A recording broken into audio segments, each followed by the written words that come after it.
Hey everybody, this is Wayne from uglymugmarketing.com, author of So You Have a Website, Now What? I want to say thanks so much for coming over and checking out this video. In this video, what we want to talk about is how to capture leads and then convert them into customers. And we want to do all of this through your website. Or if you don't have a website, I want to give you some information that you can go and build a better website so that it actually helps you do these things. Most people, when they have a website built, they think that the website's going to perform all these wondrous things for them and really help them grow their business. But what they fail to remember is that a website can only really do three different things.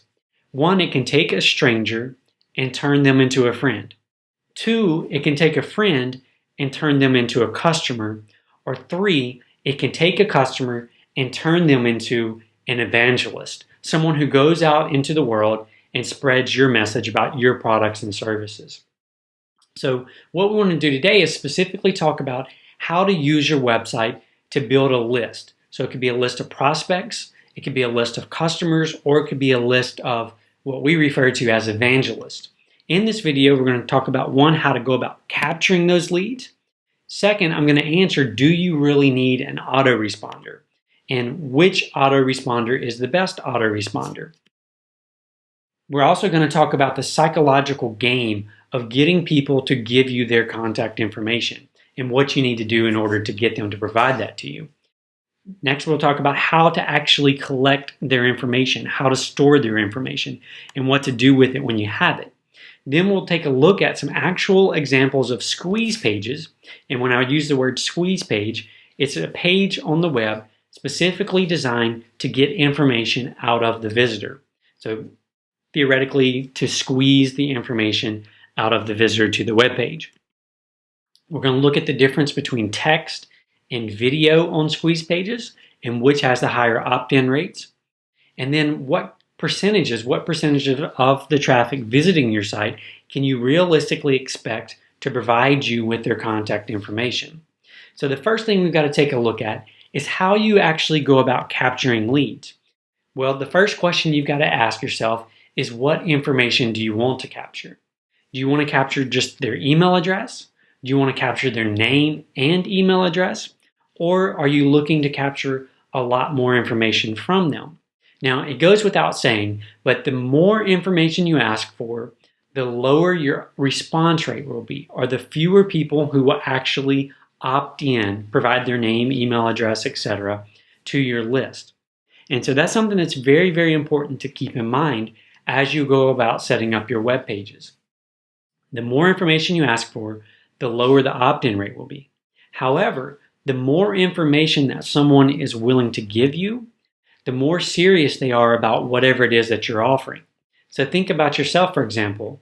If you were very, very interested, let's say, in restoring antique or classic cars, and you found a website that was offering a free video series on how to save thousands of dollars off your next restoration and practical advice on actually doing the restoration.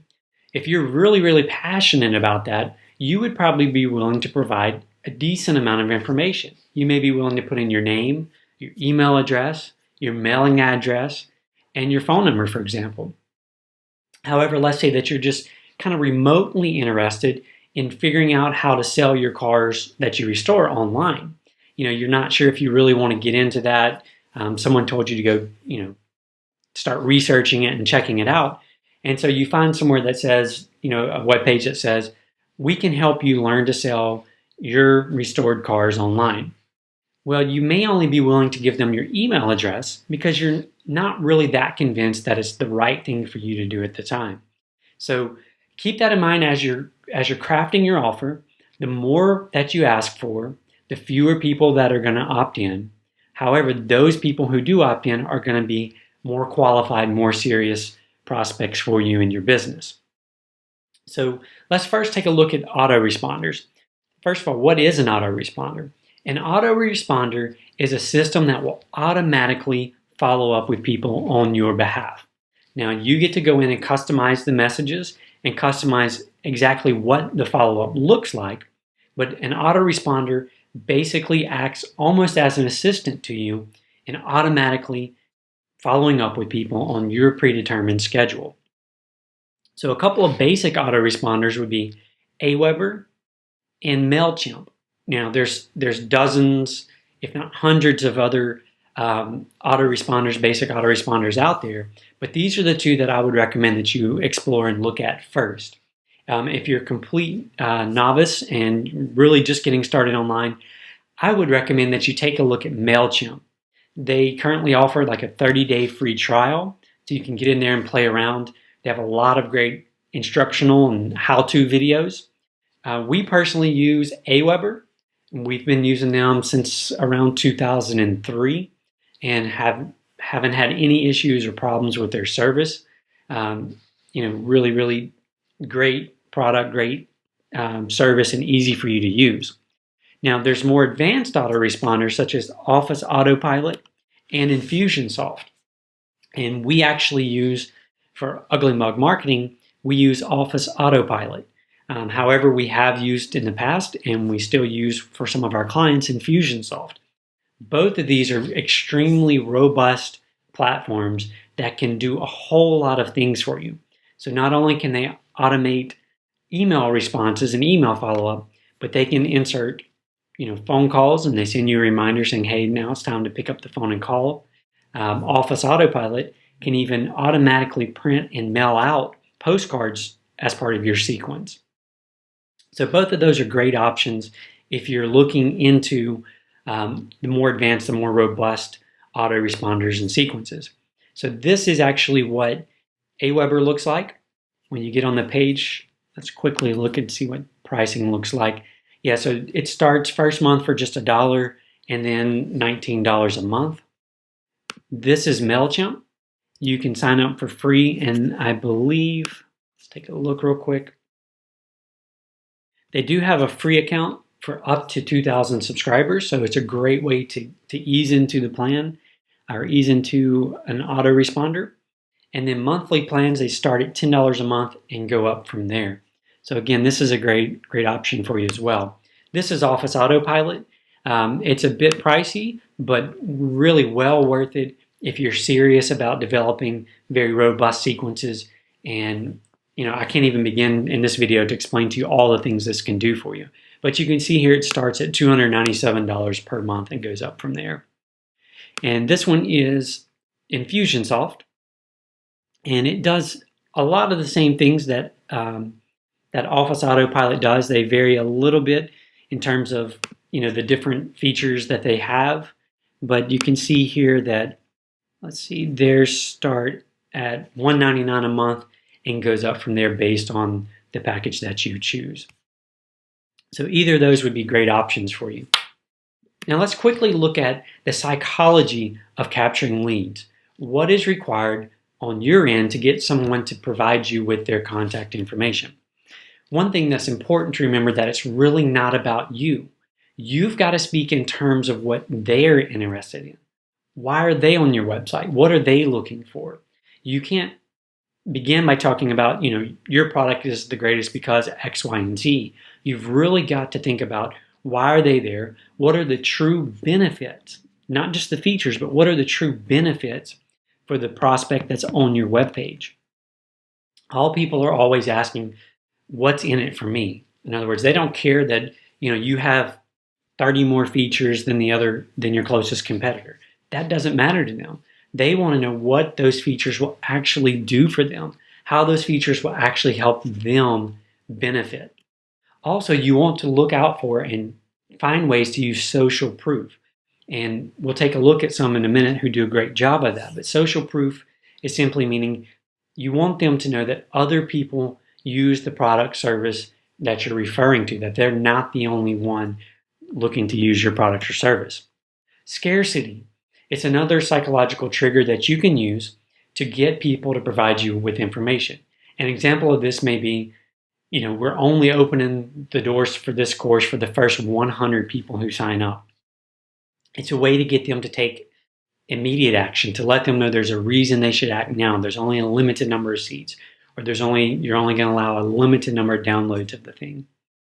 The next one is, remember that people are always looking for a magic bullet. They want something that will give them a quick, easy advantage over everyone else in their market, everyone else in their industry. You've got to be willing to provide the solution to their problem. And on your squeeze page or your opt-in page, you've got to think in terms of what is the solution to their problem that they're looking for. And so this really boils down to copywriting and writing in such a way that compels them and convinces them very quickly and concisely that you have the solution to their problem. So let's quickly take a look over at some really good examples of some opt-ins.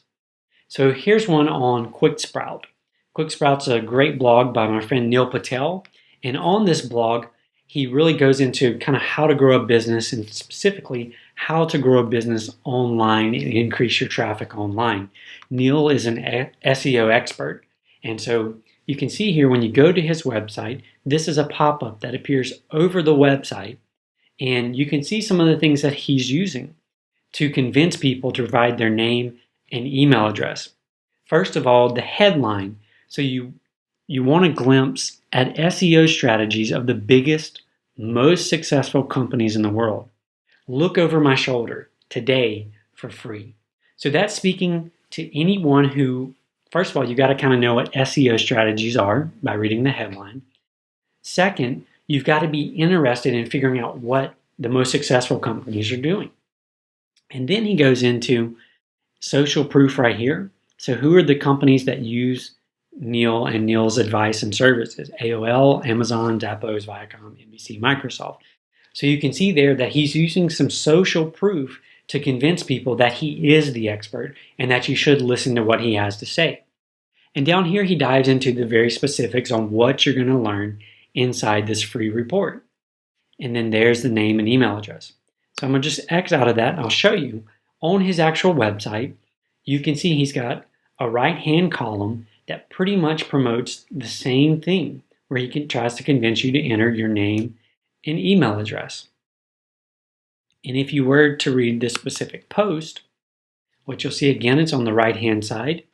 But as you scroll down, get down towards the bottom of the post here,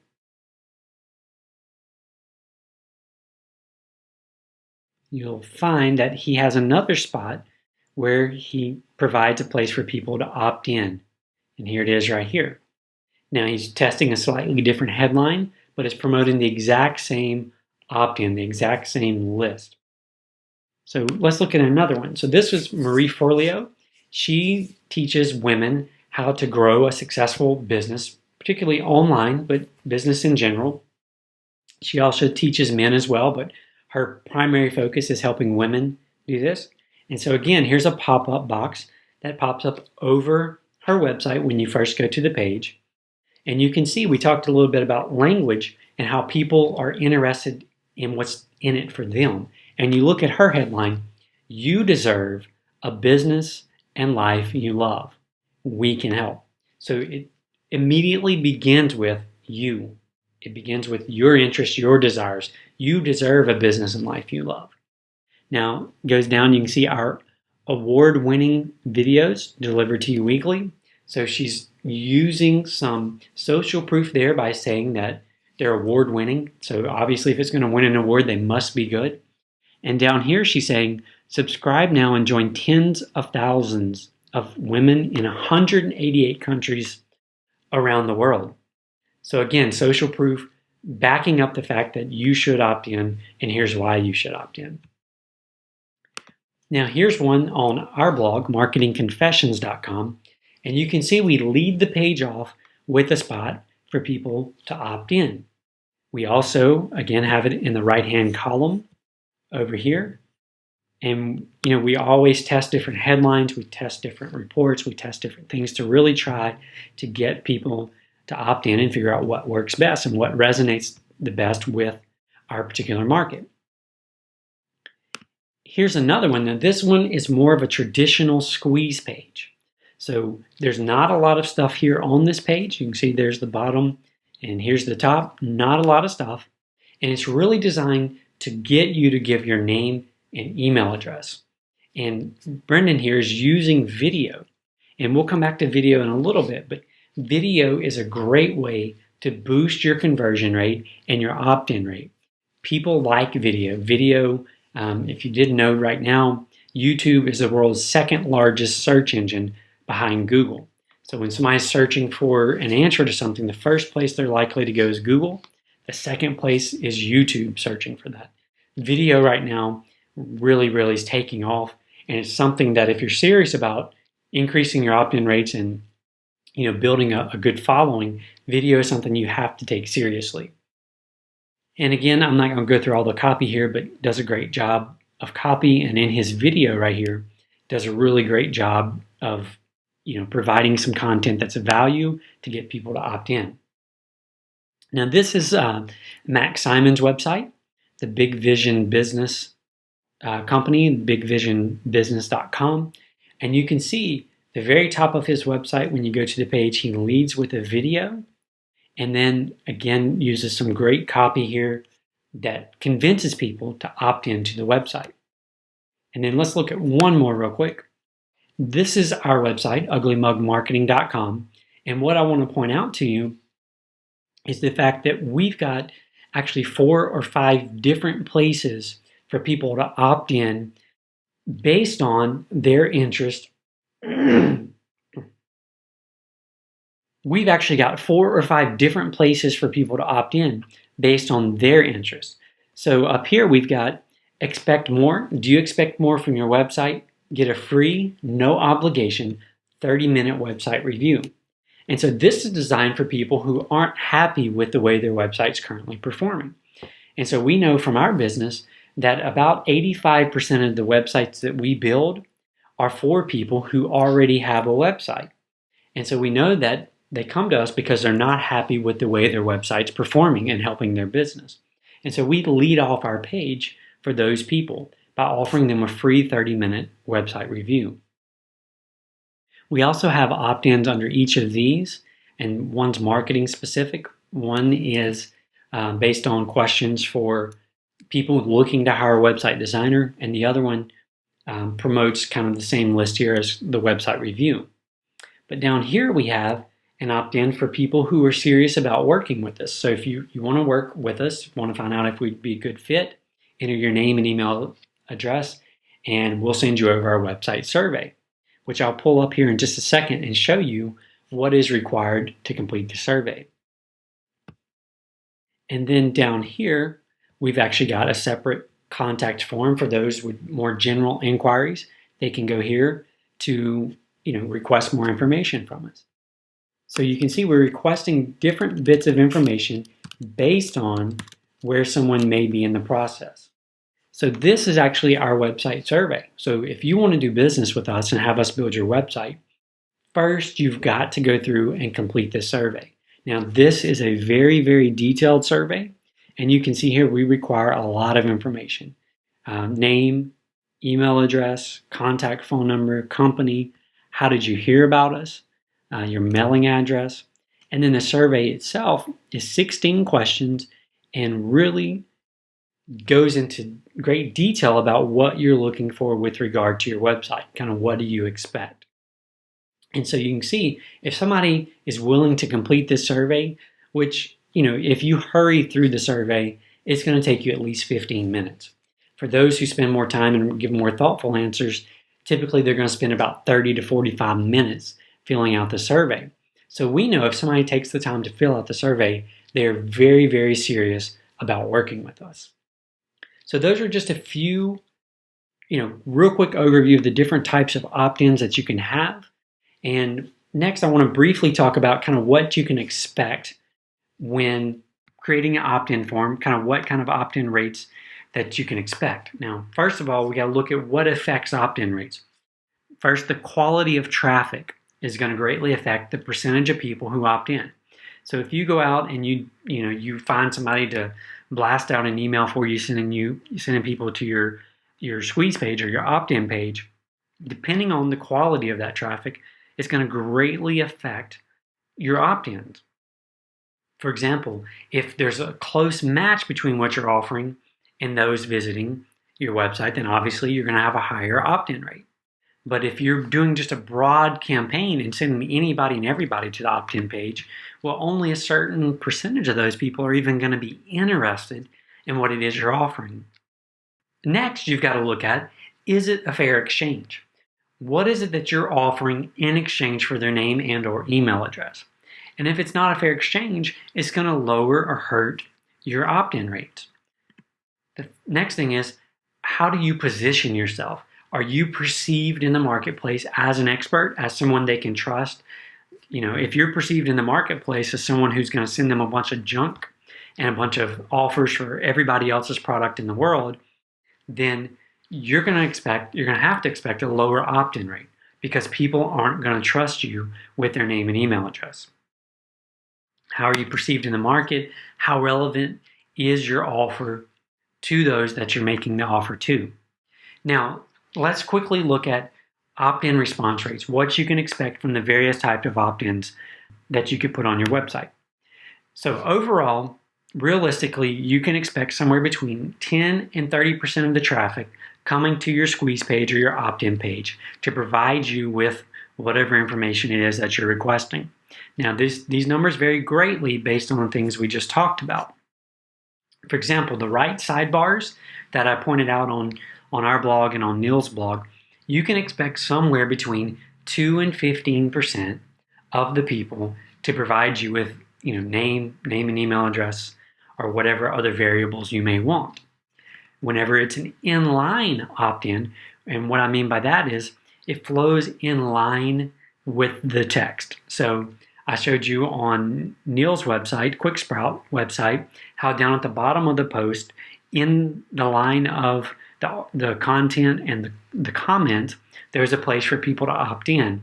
You can see that typically 3 to 10% is the opt-in rate that you could expect from something that's in line with the text.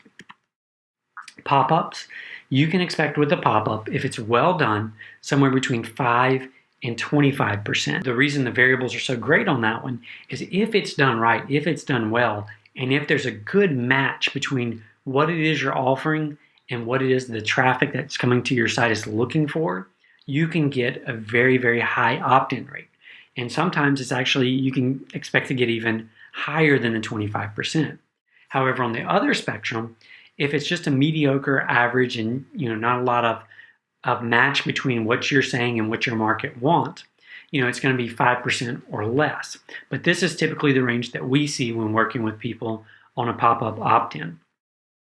So that's a brief overview of how to capture leads from your website and then convert them into customers. Thanks so much for checking out this video. If you haven't already, go over and visit websitenowwhat.com, enter your name and email address in that opt-in form, and we will send you over the entire course that is called How to Turn Your Website into a Lean, Mean, Lead Generating Machine. Thanks so much for watching.